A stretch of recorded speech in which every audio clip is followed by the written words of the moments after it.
Ramp पर catwalk करने वाली लुटेरी हसीना की दिल्ली पुलिस ने एक ऐसी मॉडल को गिरफ्तार किया है जो एटीएम में आने जाने वाले लोगों को लूटा करती थी। ये मॉडल मुंबई में मॉडलिंग करती थी और दिल्ली में लूट को अंजाम देती थी। पुलिस ने इसके कब्जे से कई एटीएम कार्ड्स भी बरामद किए हैं। दरअसल ये मॉडल एटीएम में खड़ी रहती थी और जब लोग पैसे निकालने आते थे तो उसकी मदद का बहाना कर कार्ड का पिन कोड देख लेती थी और मौका पाते ही एटीएम कार्ड बदल देती थी। यह लुटेरी मॉडल अपने पास कई तरह के बैंक का फर्जी कार्ड रखती थी और ग्राहक के बैंक के कार्ड के मुताबिक ही कार्ड बदलती थी। ये खास तौर से महिलाओं को अपना निशाना बनाती थी। शिकार हुई महिलाओं को ठगी का पता तब चलता था जब उनके मोबाइल पर रकम निकाले जाने का मैसेज मिलता था। मामले का खुलासा तब हुआ जब मुखर्जी नगर में रहने वाली एक महिला के साथ इस मॉडल ने ठगी कर करीब 25,000 रुपए निकाल लिए। महिला ने पुलिस से शिकायत की और पुलिस ने जाल बिछाकर इस महिला को गिरफ्तार किया। पुलिस के मुताबिक ये मॉडल एमबीए कर चुकी है और दिल्ली के नंद नगरी की रहने वाली है। इसने मुंबई, दिल्ली समेत कई शहरों में मॉडलिंग और रैंप वॉक किया है, लेकिन पैसे के लालच ने इसे चोरी करना भी सिखा दिया। लुटेरी हसीना की पूरी कहानी की इनसाइड स्टोरी क्या है, बता रहे हैं मेरे सहयोगी नरेश बिस्वानी। लाइव मौजूद है मेरे साथ। नरेश बिस्वानी, मुझे ये बताइए, ये मॉडल पकड़ी कैसे गई? अब तक कितने लोगों को कितने लोगों को लूट चुकी है और अब तक क्या ये कुछ पता चल पाया है कि ये अकेले ही इस तरह की ठगी को अंजाम दिया करती थी या इसके साथ कोई और भी है?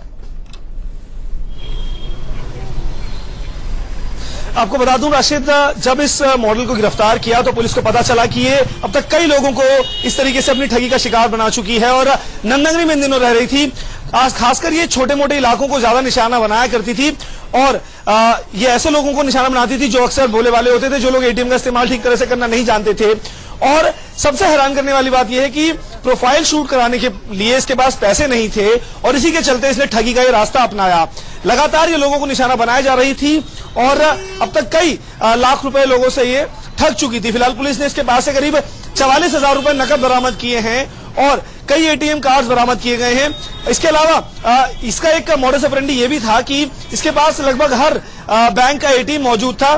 जैसे ही कोई शख्स एटीएम यूज करने आता था तो उससे मिलता जुलता कार्ड ये बाहर निकाल लिया करती थी और मदद के बहाने ये एटीएम बदल लिया करती थी और उसके बाद पिन देख लेती थी उनका और पिन देखने के बाद ये असली एटीएम का इस्तेमाल करते हुए कैश निकाल लेती थी। मतलब साफ था कि ये लोग, ये जो महिला है ये काफी ज्यादा शातिर हो चुकी थी और लोगों को निशाना बनाने में माहिर हो चुकी थी। इसके अलावा पुलिस को लगता है कि इसके साथ कुछ और लोग भी शामिल हैं और पुलिस भी उन लोगों को जल्द से जल्द ट्रैक करने की कोशिश कर रही है। पुलिस का कहना है कि ये किसी अकेले शख्स का काम नहीं है, हो सकता है कि इसका पूरा नेक्सस। ठीक है नरेश, आप रहिए मेरे साथ में। मुंबई में मॉडलिंग, दिल्ली में ठगी, लेकिन दिल्ली पुलिस ने अपनी इन्वेस्टिगेशन में और इस मॉडल से पूछताछ में अभी तक क्या कुछ पता किया है? दिल्ली पुलिस ने खुद ही बताया और यह भी बताया कि किस तरह से इस मॉडल को गिरफ्त में लिया गया।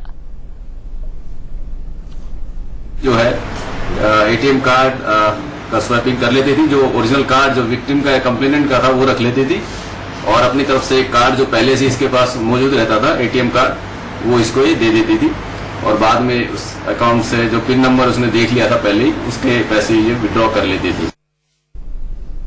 बोली मैं आपकी हेल्प कर दूं, तो मुझे लगा हाँ कोई बात नहीं, वेल एजुकेटेड लग रही थी तो मैंने बोला हाँ कोई बात नहीं, कर दीजिए। तो बोलिए आपको स्टेटमेंट चाहिए? मैंने कहा स्टेटमेंट भी चाहिए। तो बोलिए आप अपना कार्ड डालिए। मैंने अपना कार्ड डाला। उन्होंने बोला पिन डाल दीजिए। मैंने अपना पिन डाली। गॉड नोज उन्होंने कब मेरा पिन देख लिया, पिन नंबर देखने के बाद, और उन्होंने जब कार्ड डाला मैंने निकाल लिया। उन्होंने कब निकाला मुझे कुछ पता नहीं चला। और